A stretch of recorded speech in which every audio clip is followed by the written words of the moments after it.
Shalom Bapak Ibu Saudara jemaat yang dikasihi dan dikaruniai oleh Tuhan, dengan damai sejahteranya mari kita siapkan roh, jiwa, dan tubuh kita untuk kita masuk ke hadirat-Nya untuk menikmati lawatan dan pengurapan Roh Kudus-Nya. Pertolongan kita adalah dalam nama Tuhan yang menciptakan langit dan bumi, yang memelihara kesetiaan sampai selama-lamanya, dan yang tidak pernah meninggalkan pekerjaan tangannya. Kasih karunia dan damai sejahtera dari Bapa dan Tuhan Yesus Kristus dalam persekutuan dengan Roh Kudus menyertai saudara sekalian sepanjang ibadah ini. Amin. Yang terpesona akan kebaikan Tuhan katakan haleluya. Haleluya. Senang kembali kami berjumpa dengan Bapak Ibu Saudara. Shalom. Sama-sama yang kita memuji Tuhan, memuliakan Tuhan, meninggikan Tuhan. Haleluya.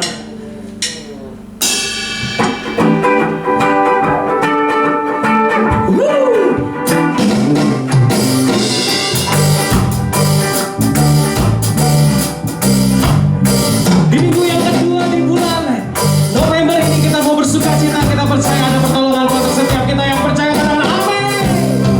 Haleluya. Sungguh kau mempesona Tuhan, sungguh kau mempesona. Segala perbuatanmu hapuskan raguku. Kau buktikan kasih-Mu, mati bagiku, hapuskan dosaku. Sekali lagi sama-sama. Sungguh kau mempesona, sungguh kau mempesona. Segala perbuatanmu hapuskan raguku. Kau buktikan kasih-Mu, mati bagiku, hapuskan dosaku. Kau ubahkan hidupku, semua menjadi baru. Sekarang ku bersuka di dalam-Mu, Yesusku.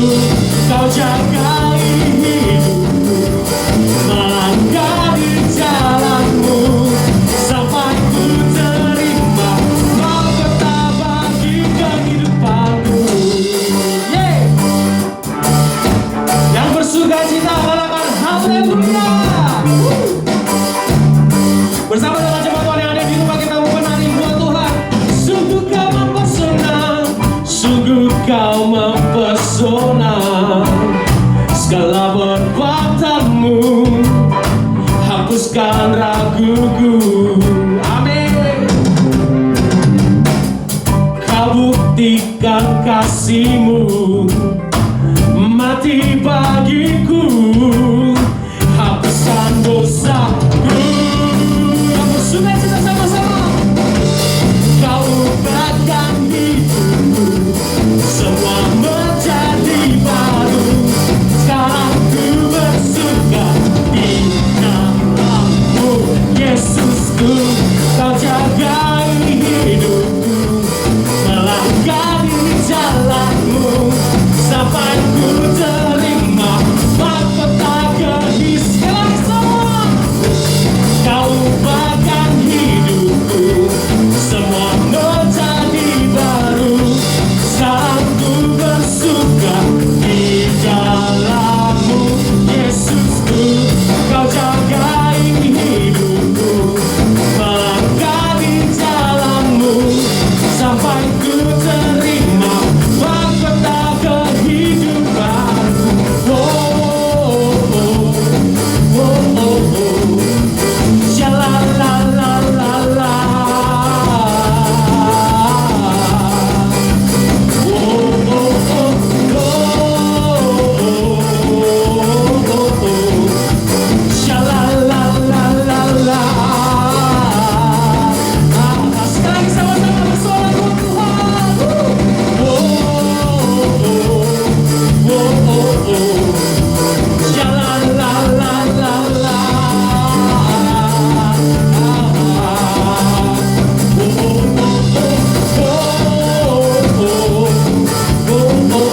Sebab kami tahu bahwa kekristenan adalah sebuah perjalanan di dalam hidup kami Bapa. Yang membedakan kami dengan orang di luar sana adalah kami berjalan tidak pernah sendirian. Sebab ada Tuhan Yesus sebagai gembala kami yang agung, dan gak adanya itu yang menyertai setiap kami. Sekalipun kami berjalan dalam lembah kelam, kami gak pernah takut. Dan kami tahu ada Tuhan di dalam kami. Terima kasih Tuhan. Sekalipun ku berjalan dalam lembah gelap, namun tanganmu selalu menopang hidupku. Saat ku dalam ketakutan, Kau hadir di sisiku. Kau berkata, jangan takut, Kau beriku kemenangan. Kaulah Tuhan yang berjanji, tak sekalipun Kau ingkari kesetiaan-Mu. Sungguh terbukti di sepanjang hidupku, untuk selamanya ku kan setia melayani, mengasihi-Mu. Tiada Tuhan seperti-Mu, Yesus. Kaulah Aku yang setia.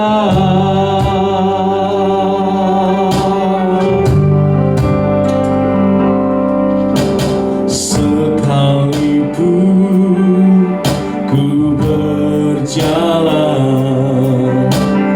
dalam lembah gelap, namun tangan-Mu selalu menopang hidupku. Saat ku dalam ketakutan, Kau hadir di sisiku. Kau berkata, jangan takut, Kau beriku kemenangan. Kaulah Tuhan yang berjanji, tak sekalipun Kau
day we will sing your praise, oh Lord, oh Lord our God.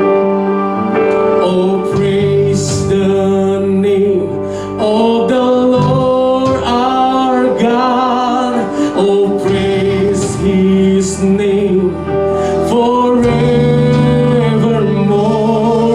For endless day we will sing your praise, oh Lord our God. Oh, praise the name, oh, praise the name of the Lord our God. Oh, praise his name forevermore. For endless day we will sing your praise, oh Lord our God. Hallelujah. Oh, praise the name of the Lord our God. Oh, praise his name forevermore. For endless day we will sing your praise, oh Lord. One more time, sekali katakan, oh, praise the name. Oh, praise the name of the Lord our God. Oh, praise his name forever, evermore. For endless day we will sing your praise, oh Lord our God. Oh Lord our God. Oh Lord our God.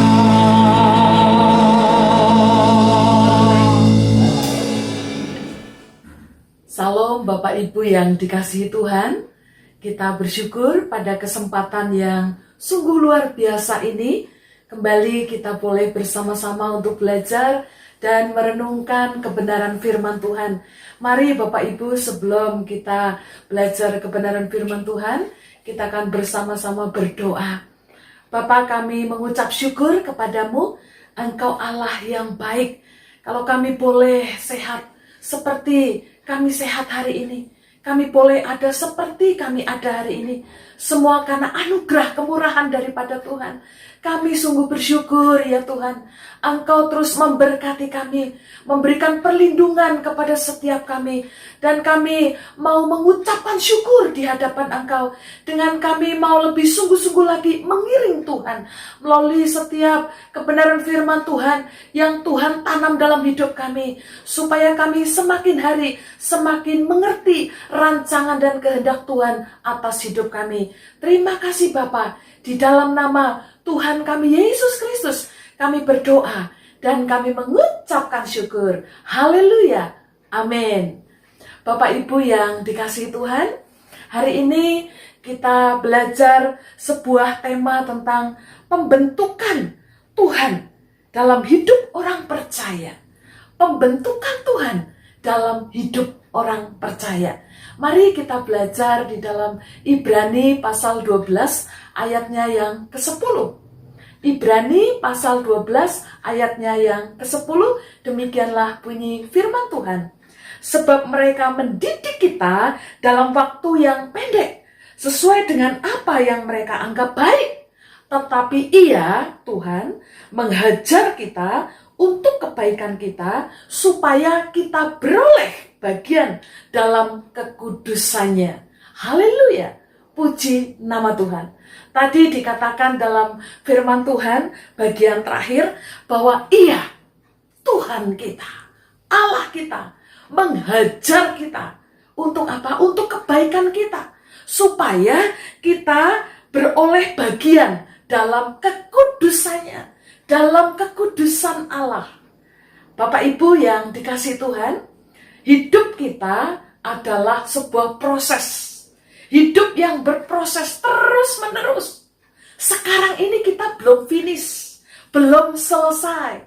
Masih terus akan berlanjut sampai akhirnya nanti kita menghadap ke hadirat Allah secara langsung di surga. Baru itu finish, selesai. Pembentukan ini terus masih akan terjadi. Kalau saya ibaratkan seperti sebuah bangunan, mungkin Bapak Ibu ada yang sudah seperempat, ada yang sudah setengah jadi, tapi belum sempurna, belum jadi. Ketika kita hidup di dalam kehidupan ini, kita sadar bahwa kita diciptakan ini sempurna, kita diciptakan ini mulia, tetapi oleh karena manusia jatuh dalam dosa, memberontak kepada Allah, maka kehidupan yang seharusnya sempurna, mulia, ternoda, menjijikan, sehingga kita harus masuk dalam penghukuman kekal.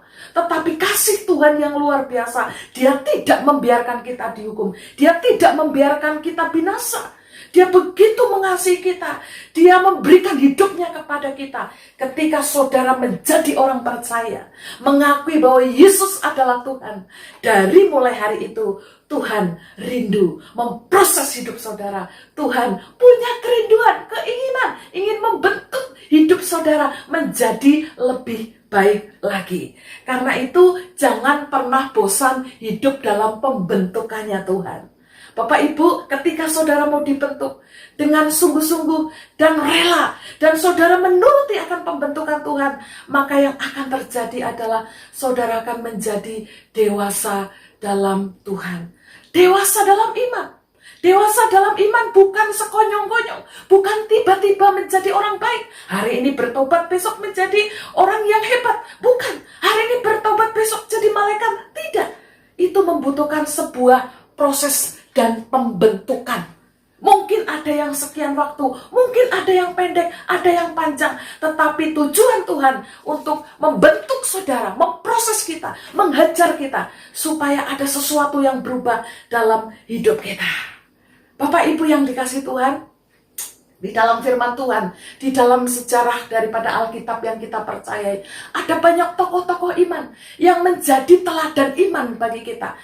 Bapak Ibu, ketika mereka mungkin kita melihat mereka adalah orang-orang hebat yang dipakai Tuhan, ingat bahwa mereka pun pernah melalui sebuah proses yang rumit, yang sulit, yang sakit. Kita lihat seorang Abraham, dia menjadi bapak orang beriman. Bukan sekonyong-konyong dia menjadi bapak orang beriman. Dia harus melalui proses bertahun-tahun yang begitu panjang. Lalu siapa lagi? Musa. Musa menjadi seorang pemimpin Israel yang luar biasa ya. Bisa memimpin bangsa sedemikian rupa. Melewati padang gurun. Dan dia harus begitu luar biasa bergumul. Bahkan bertahun-tahun sebelumnya dia sudah diproses oleh Tuhan. 120 tahun dia harus mengalami perjalanan yang panjang. Proses yang begitu panjang daripada Tuhan. Sampai pada akhir kehidupannya. Siapa lagi? Daud. Bapak Ibu yang dikasihi Tuhan, mungkin kita melihat, Daud hebat, Daud dipakai Tuhan, raja yang besar. Ingat bahwa Daud pun mengalami proses yang rumit, yang sulit, pembentukan daripada Tuhan. Seorang Daud, dia menjadi teladan bagi raja-raja berikutnya. Kalau raja-raja baik selalu mengatakan dia seperti nenek moyangnya Daud. Kalau raja-raja yang tidak baik selalu dikatakan tidak seperti nenek moyangnya, yaitu Daud. Bapak Ibu, mungkin bukan hanya tokoh-tokoh dalam Alkitab. Mungkin ada banyak hamba-hamba Tuhan, pelayan-pelayan Tuhan, para pendeta, orang-orang yang mungkin sudah dipakai Tuhan sedemikian rupa.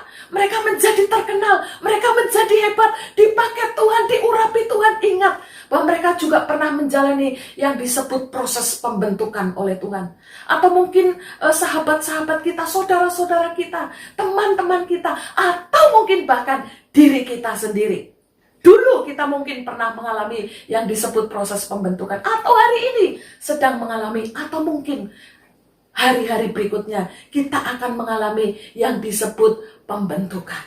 Bapak Ibu yang dikasihi Tuhan, pembentukan orang percaya itu akan dituntun oleh firman Tuhan. Karena firman Tuhan banyak mengajarkan kita untuk kita makin hari makin sungguh-sungguh, makin hari makin baik, makin hari makin berkenan dari mana? Dari firman Tuhan. Firman Tuhanlah yang akan memimpin kita, mendidik kita, membentuk kita dalam kebenarannya. Firman Tuhanlah yang menjadi bagian hidup untuk kita berpedoman kepada pembentukan sesuai dengan kehendak Tuhan. Dan Roh Kudus yang akan terus menyertai dan membimbing kita. Bapak Ibu yang dikasihi Tuhan, apa sih sebetulnya tujuan pembentukan itu? Apakah ketika kita mengalami sebuah proses, hal itu adalah hal biasa, hal yang sia-sia, hal yang tidak punya tujuan, hal yang tidak berguna? Tidak. Ketika Bapak Ibu mengalami sebuah pembentukan atau sebuah proses, tentunya ada sebuah tujuan yang dirancangkan oleh Allah terhadap diri kita. Tadi dikatakan Bapak Ibu, Ia menghajar kita untuk kebaikan kita. Yang pertama tujuannya adalah supaya Bapak Ibu ada perubahan ke arah yang lebih baik.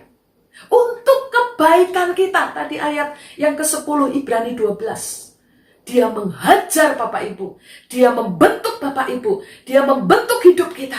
Supaya semua untuk kebaikan kita. Ada perubahan yang lebih baik. Mungkin kita tidak tahu siapa diri kita dulu. Mungkin kita bukan siapa-siapa. Kita orang yang tidak bisa apa-apa. Tapi ketika kita mengalami sebuah proses pembentukan yang Tuhan izinkan. Dan kita nurut. Maka kita akan menjadi orang-orang spesialnya Tuhan. Orang-orang yang bisa dipakai Tuhan. Orang-orang yang sungguh-sungguh bisa mempermuliakan Tuhan dalam kehidupan kita. Karena kita taat dan kita mau dibentuk oleh Tuhan. Semua untuk kebaikan kita. Mungkin dulu kita adalah orang-orang yang penuh dengan terus-menerus perbuatan dosa. Padahal kita sudah mengenal Kristus. Mungkin hidup kita penuh dengan iri dengki. Mungkin hidup kita penuh dengan kemarahan, kekecewaan, patah hati, sakit hati. Yang ada setiap hari menggerutu. Yang ada dalam hidup kita, hati kita ini sampah. Setiap hari yang keluar adalah kata-kata kotor. Kata-kata hujatan. Kata-kata yang tidak bersyukur. Kata-kata yang tidak menyadari bahwa semua adalah anugerah daripada Tuhan. Bapak Ibu, ketika kita mengalami sebuah pembentukan. Dan kita menurut dan kita tunduk kepada pembentukan Tuhan itu. Maka saudara akan diubahkan. Pelan-pelan akan diubahkan. Yang dulu mungkin pelit, saudara akan menjadi orang-orang yang murah hati.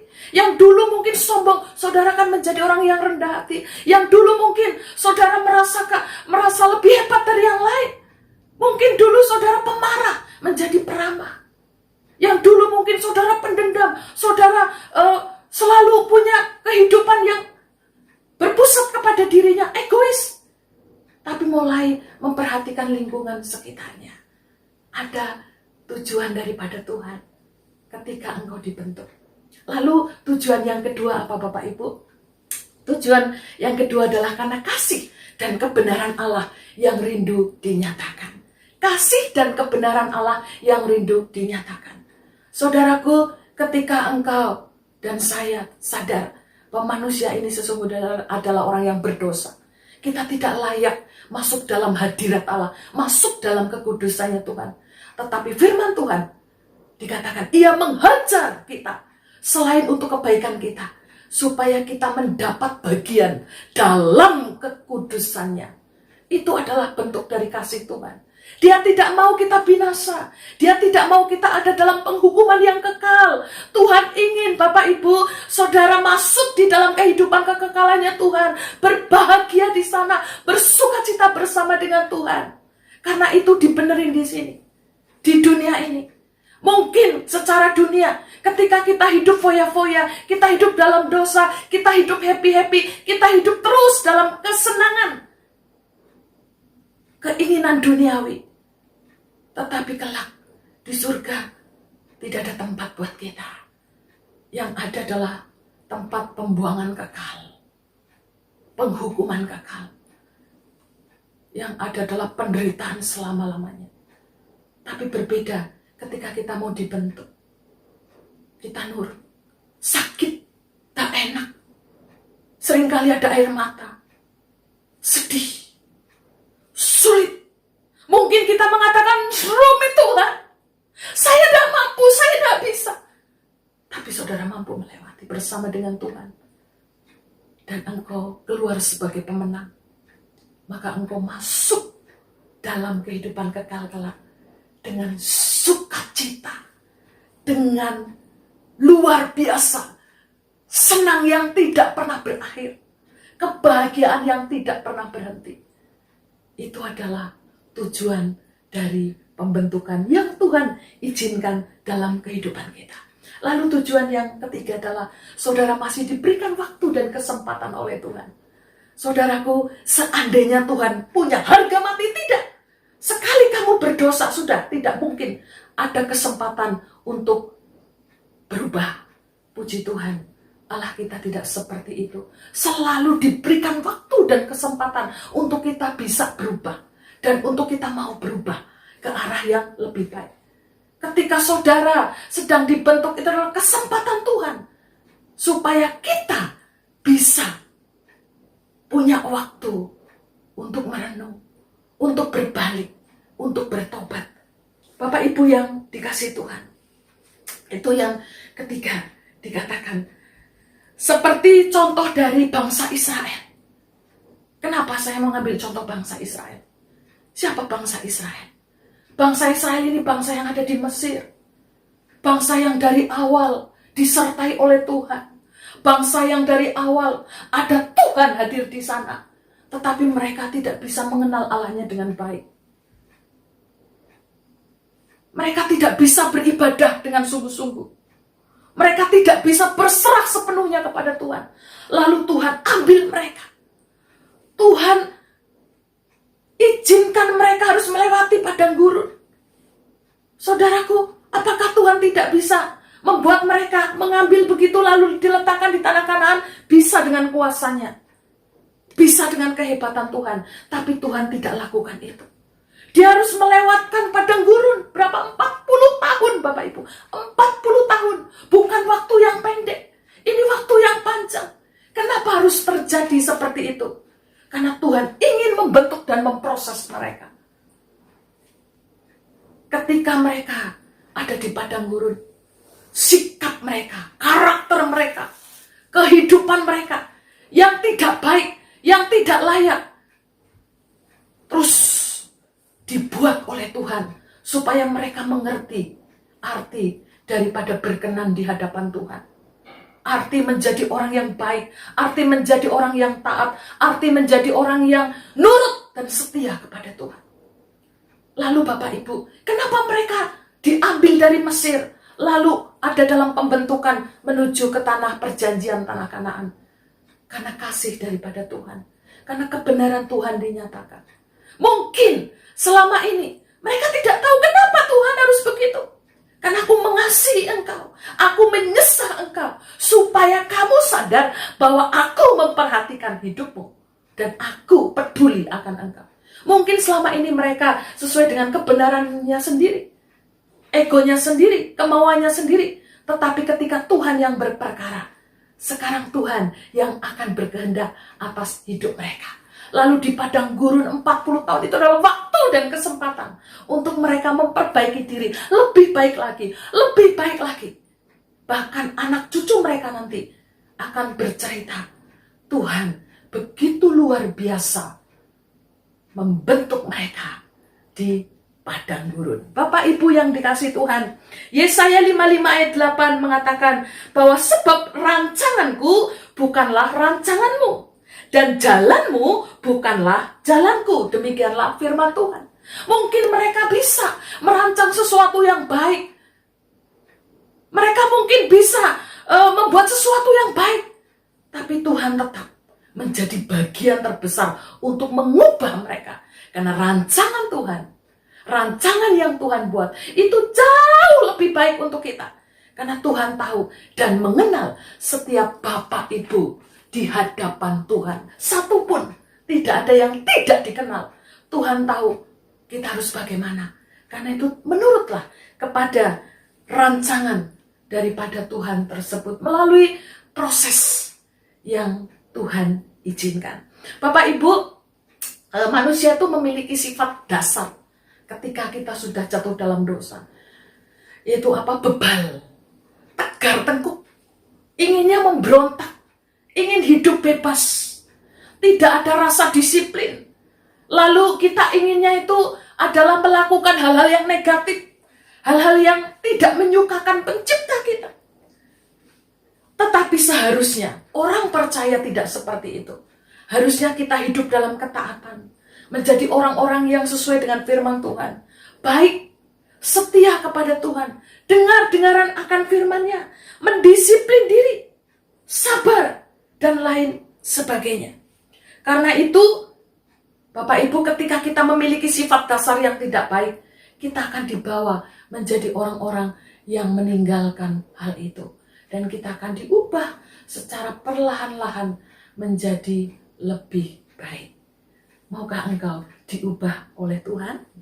Nah, seperti ada satu contoh, saya akan memberikan satu contoh, yaitu kursi tamu lah ya, kursi tamu yang begitu cantik, wah menawan, warnanya bagus, kontras dengan tembok-tembok di sekitarnya, di ruang tamu bagus sekali. Orang-orang yang datang, wah mengelus, bagus ya, bentuknya bagus, aduh cantik sekali. Saudara, kita lupa bahwa kursi tersebut ya, ketika dia menjadi cantik, indah, bagus, menawan, menarik, itu harus melalui sebuah proses. Prosesnya panjang. Ada kayu di dalam hutan atau mungkin di pekarangan. Lalu ditebang Bapak Ibu. Ditebang, dipotong-potong. Mungkin kalau kayu itu bisa bicara, sakit, aku tidak mau. Lalu mulai dikupas, dikuliti. Lalu mulai dipotong lebih tipis lagi. Mulai digergaji. Mulai lagi dihaluskan Bapak Ibu pakai sebuah alat. Setelah itu harus dijemur.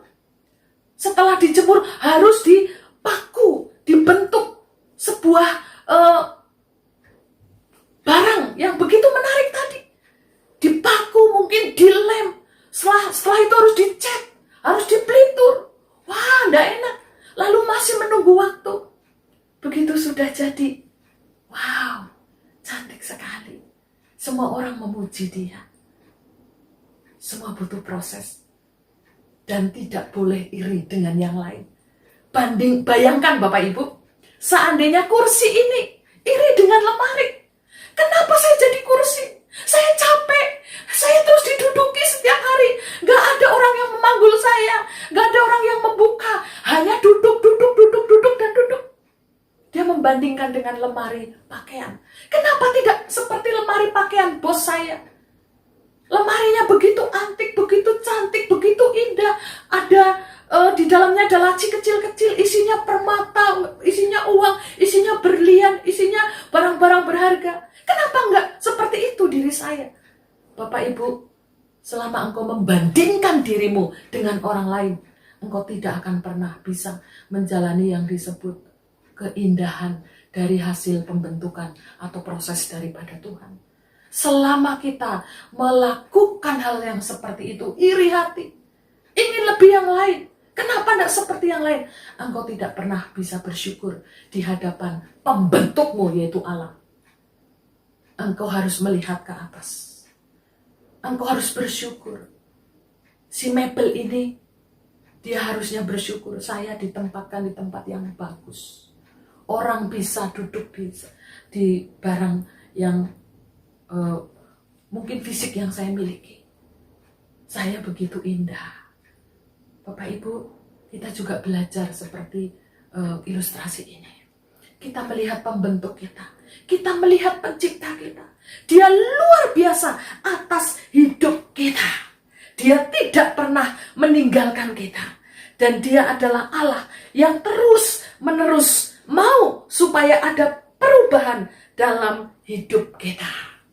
Lalu Bapak Ibu yang dikasihi Tuhan, berikutnya adalah apa saja yang harus ada dalam hidup kita ketika pembentukan itu boleh terjadi dan kita akan mengalami sebuah kedewasaan iman, kemenangan iman di hadapan Tuhan. Ada 3 hal. Yang pertama adalah harus ada yang disebut komitmen.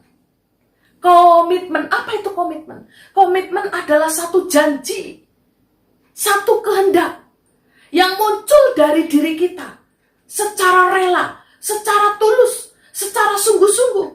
Lalu kita berjanji akan melakukan sesuatu ke depan jauh lebih baik. Dan janji kita itu yang disebut komitmen. Bapak Ibu, apa komitmen kita? Menjadi orang percaya. Saya mau Tuhan dibentuk. Saya mau Tuhan menjalani proses ini karena saya tahu Engkau lebih tahu hidup saya daripada diri saya sendiri. Bicara komitmen, saya akan memberikan contoh seorang Agnes Monica yang kita kenal dengan Agnes Mo, artis Indonesia papan atas yang sangat terkenal. Suaranya begitu bagus. Dia bukan hanya terkenal di Indonesia, tapi juga di luar sana. Wow, suaranya luar biasa. Mungkin ketika dia ada di panggung, kita menonton, wow, tepuk tangan, hebat, hebat, hebat, luar biasa. Sebuah pencapaian yang wah, semua orang ingin mendapatkannya. Tetapi ingat, dia menjalani sebuah pembentukan proses yang panjang. Dia punya satu komitmen dalam hidupnya. Dia mengatakan, kalau engkau ingin punya kualitas, kalau engkau ingin punya nilai dan dihargai oleh orang, bahkan oleh dunia ini, maka engkau harus memiliki satu komitmen dalam hidupnya, yaitu belajar. Belajar dibentuk, belajar diproses. Bapak Ibu, Agnes Monica itu kalau bikin Korea, wah mantap, luar biasa. Ingat, itu butuh latihan yang panjang. Mungkin dia lupa tidur, lupa makan, lupa segala-galanya demi untuk mencapai itu semua. Bapak Ibu yang dikasihi Tuhan, ketika pembentukan itu terjadi atas diri kita, dan kita taat, kita mau menjalaninya, maka Tuhan akan memberikan sebuah hasil yang maksimal, yang luar biasa, menurut pemandangan daripada Tuhan. Komitmen. Yang kedua adalah ada hati yang positif, ada niat yang positif, ada pikiran yang positif. Pikiran kita harus positif, jangan negatif. Jangan-jangan ojo-ojo, waduh, kok begini, kok begitu, jangan. Saya tahu ketika Tuhan membentuk saya, Tuhan memproses saya, ada tujuan daripada Tuhan yang baik, positif. Bapak Ibu, seperti contohnya adalah Yusuf. Siapa Yusuf? Yusuf di keluarganya adalah orang yang pintar, orang yang luar biasa, tetapi selalu dibully oleh saudara-saudaranya. Ditertawakan setiap perkataannya. Bukan hanya itu Bapak Ibu, dijahati oleh mereka. Harus dimasukkan ke dalam sumur, lalu dijual. Itu adalah sebuah proses yang tidak enak. Bukan hanya itu, di luar sana, dia harus difitnah, dipenjara, mungkin dianggap jahat oleh orang-orang dunia tersebut. Bagi Yusuf, dia bisa mengatakan, kenapa saya mengalami ini semua? Saya marah, bisa dia mengatakan seperti itu. Saya tidak terima, dia bisa mengatakan seperti itu. Tapi lihat, Yusuf memandang hal itu. Manusia boleh mereka-rekakan yang jahat, tapi Tuhan selalu mereka-rekakan yang baik untuk umatnya. Yusuf lakukan itu. Dan Yusuf berpikiran seperti itu. Bapak Ibu, hidup manusia itu seperti garis horizontal. Garis minus, garis lurus. Yang ada adalah hal yang tidak baik. Pikiran kita tidak baik. Hati kita tidak baik. Jiwa kita tidak baik. Tetapi ketika yang minus itu, garis lurus itu Bapak Ibu, dia ditambah atau ditaruh dengan garis yang vertikal dari atas. Garis vertikal itu adalah perbuatan Tuhan masuk dalam kehidupan kita. Yang tadinya minus, yang tadinya kurang, yang tadinya adalah garis lurus ini, yang jelek, yang negatif, dia akan menjadi positif. Dan positifnya bukan tambah begitu, tapi positifnya seperti salib. Karena Allah jauh lebih besar membentuk kita, mempengaruhi hidup kita. Dan engkau akan memiliki pikiran yang positif. Jadi plus. Jadi berubah menjadi orang-orang yang punya pemikiran bahwa ini adalah tujuan daripada Tuhan. Bukan kehendak kita. Dan kita percaya luar biasa atas kehidupan kita. Seperti Yusuf tadi. Luar biasa. Yang terakhir, yang ketiga adalah Bapak Ibu, kita mau mengatakan bahwa pembentukan Tuhan itu adalah proses yang terbaik. Karena itu kita harus bersyukur dan puas. Kita bersyukur dan merasa puas. Setiap hari, terima kasih Tuhan, Engkau izinkan ini terjadi supaya aku lebih baik lagi, supaya aku naik tingkat, next level. Itu yang Tuhan inginkan dalam kehidupan kita. Ada sebuah contoh, dinasti pertama, dinasti Qin dari negara Tiongkok sana. Dia adalah seorang dinasti, seorang raja, seorang penguasa, seorang kaisar yang begitu terkenal, yang begitu kaya raya, yang begitu memiliki kekuasaan dahsyat. Dia bisa membangun istananya itu sedemikian rupa megahnya. Dia bisa mengumpulkan tentara-tentara ribuan yang begitu spektakuler, begitu banyak. Lalu dia bisa menyatukan 6 negara bagian di sekelilingnya menjadi satu bagian yang punya kekuatan dan kekuasaan yang sangat-sangat luar biasa kuatnya. Tetapi satu hal, dia takut dengan kematian. Dia takut sekali. Bagaimana kalau negara kita ini nanti diserang? Bagaimana kalau negara kita ini nanti dimasukin musuh? Lalu dia membuat sebuah tembok. Ya, nama dari kaisar ini adalah Qin Shi Huang.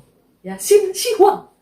Qin Shi Huang ini kemudian membangun sebuah tembok. Tembok yang begitu panjang, yang begitu besar lebar dan terkenal sampai hari ini, yaitu tembok besar Cina. Wow, mungkin Bapak Ibu pernah ke sana. Saya pun berdoa suatu saat bisa ke sana ya. Luar biasa. Ini untuk apa? Membentengi kerajaannya. Dia takut diserang, dia takut mati. Setelah itu jadi mengorbankan begitu banyak orang untuk kerja paksa membuat itu bangunan sampai akhirnya jadi. Tidak puas sampai di sana. Dia mempersiapkan sebuah taman yang indah, elok luar biasa. Di sana ada patung-patung yang menakjubkan, dibuat oleh arsitek-arsitek terkenal ketika itu. Dia mengatakan apa? Nanti saya akan ada hidup kekal abadi di sini. Dia tidak rela kalau dirinya suatu saat akan mati. Dan yang paling membuat saya sedih membaca cerita atau biografi si Qin Shi Huang ini adalah dia merasa hidupnya tidak mau berhenti. Dia mau hidupnya panjang umur, bahkan kekal, abadi. Dia mencari gimana caranya mendapatkan obat. Sampai ke puncak gunung, ada banyak tabib-tabib, ada banyak orang-orang pintar yang membuat ramuan. Dan ketika mereka tidak bisa membuatnya, mereka dikubur hidup-hidup, mereka dibakar hidup-hidup. Pernah 460 orang dikubur hidup-hidup. Lalu ada orang yang menawarkan, saya bisa mencari. Dan dia mengutus 6.000 gadis harus menjadi syaratnya. Dan 450 tentara yang kuat harus mengikutinya. Tetapi tidak menemukannya. Karena memang tidak ada. Obat untuk hidup kekal itu tidak ada, Bapak Ibu. Akhirnya apa yang terjadi? Suatu hari dia tidak puas dengan dirinya. Dan dia sedang berjalan-jalan. Dia diberikan ramuan 1 botol oleh ahlinya. Dia minum sambil dia berjalan. Tetapi apa yang dia alami? Umur 49 tahun, belum setengah abad, dia meninggal dunia karena ramuan itu. Apa yang dia rancangkan, apa yang dia kehendaki, apa yang dia inginkan tidak pernah tercapai. Karena hanya untuk keegoisan dirinya sendiri. Dia punya gelar Huang Ti di belakangnya. Qin Shi Huang Ti. Ya. Qin Shi Huang Ti.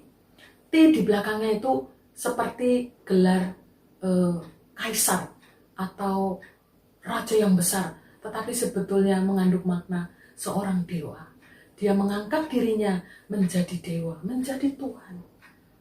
Tapi tidak akan pernah bisa karena di atas segala yang ada dalam kehidupan kita adalah Allah kita. Mari Bapak Ibu, kita mau belajar untuk masuk di dalam pembentukannya Tuhan. Semua akan menghasilkan hal yang indah untuk setiap kita. Kita mau berdoa supaya Tuhan relakan hati kita mau dibentuk sesuai dengan kehendaknya. Mari kita berdoa. Bapa, kami bersyukur pada kesempatan yang baik ini. Terima kasih karena Engkau memberkati kami melalui kebenaran firman-Mu. Tuhan, tolong mampukan kami mengerti, supaya kami mau dan rela dibentuk ya Tuhan. Kami mau diproses oleh Engkau. Ketika kami mau dalam pembentukannya Tuhan, prosesnya Tuhan, mungkin sakit, mungkin sedih, mungkin tidak enak, mungkin seringkali kami ingin memberontak. Tetapi kami percaya, rancangan Tuhan jauh lebih baik. Pembentukan Tuhan punya tujuan yang indah dalam hidup kami. Terima kasih Bapak, terima kasih. Kami bersedia, kami mau, kami punya komitmen yang sama. Supaya Tuhan hadir dalam kehidupan kami. Setiap hari, sepanjang hidup kami. Kami rindu dibentuk oleh Engkau. Kami bersyukur pada pagi hari ini ya Tuhan. Terima kasih Bapak. Di dalam nama Tuhan Yesus Kristus, kami bersyukur dan kami berdoa. Haleluya. Amin. Tuhan memberkati. Kita telah diberkati oleh kebenaran firman Tuhan di siang hari ini. Mari sama-sama kita mengambil bagian untuk menjadi pelaku firman di dalam kehidupan kita dan menjadi terang, menjadi garam di mana kita berada. Haleluya. Bapak Ibu Saudara, saat ini kita akan membawa persembahan kita di hadapan Tuhan. Dan sebelum kita membawa persembahan kita, kembali kita berdoa di hadapan Tuhan. Bapak, terima kasih untuk firman yang begitu indah yang Tuhan berikan dalam hidup kami. Dan saat ini kami siapkan hati kami untuk membawa persembahan, ucapan syukur kami kepada Tuhan. Kami memberi bukan supaya kami diberkati, tapi kami tahu bahwa kami telah diberkati oleh Tuhan. Sebagai orang-orang yang diselamatkan, inilah ungkapan syukur kami di dalam nama Yesus. Haleluya. Amin. Puji nama Tuhan. Bapak Ibu Saudara bisa melakukan persembahan via transfer di rekening GIATP GLS, rekening BCA 4133989989, sekali lagi di 4133989989 atas nama GIA Kelapa Gading. Puji nama Tuhan. Dan juga Bapak Ibu Saudara bisa memperhatikan setiap pengumuman informasi yang ada di layar device Bapak Ibu Saudara. Dan kami kembali mengingatkan pada hari Sabtu jam 6 pagi kita akan ada doa pagi. Setiap hari Sabtu jam 6 pagi, yuk sama-sama kita berdoa, bersyukur. Kita berkumpul untuk memuji nama Tuhan jam 6 pagi via Zoom. Terima kasih buat persembahan Bapak Ibu Saudara. Tuhan Yesus memberkati. Kita akan diberkati oleh Bapak Gembala. Kita bersyukur hari ini Tuhan melawat kita melalui pujian, kesaksian, dan firman, serta lawatan Tuhan atas saudara.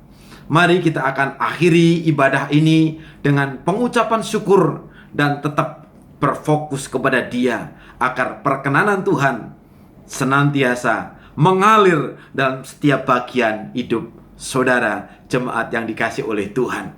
Kita berdoa. Bapa, kami mengucap syukur atas lawatan Tuhan hari ini. Biarlah apa yang kami dengar dari firman-Mu mampukan untuk kami melakukan dengan setia, agar kami berkenan kepada Tuhan. Nama Tuhan dipermuliakan, dan kehadiran kami di sekeliling kami boleh menjadi saluran berkat bagi mereka. Hidup kami dilayakkan sebagai persembahan yang hidup, kudus, dan berkenan kepada Tuhan. Tuhan memberkati untuk seluruh tim mitra layan. Tuhan juga memberkati seluruh jemaat Tuhan yang dilayani pada hari ini. Dan mari Tuhan, kiranya Engkau terus berkarya, sehingga di dalam Tuhan apapun yang kami kerjakan dibuat Tuhan menjadi berhasil. Tuhan Yesus, kami bersyukur bahwa Tuhan selalu ada bagi kami, menjadi gembala agung kami, yang tidak meninggalkan kami, tapi yang senantiasa membawa kami, menuntun kami kepada rumput yang hijau, kepada air yang tenang, dan Engkau memberikan kelegaan bagi kami. Bapa di surga, layakkan kami menerima berkat-Mu. Itulah sebabnya kami buka hati kami angkat tangan kami, dan mari Tuhan berkenan untuk menyempurnakan berkat-Mu atas kami. Mari Bapak Ibu Saudara yang dikaruniai oleh Tuhan, kita menerima berkat-Nya dengan mengucap syukur. Tuhan memberkatimu dan Tuhan melindungimu. Tuhan menyinarimu dengan wajah-Nya, dan Tuhan memberikanmu kasih karunia. Tuhan menghadapkan wajah-Nya kepadamu, dan Tuhan memberikanmu damai sejahtera. Terimalah berkat besar ini dengan rasa hormat dan ucapan syukur. Dalam nama Bapa, Putra, dan Roh Kudus, nama di atas segala nama. Terimalah berkatnya dalam nama Tuhan Yesus Kristus, Gembala yang agung. Amin.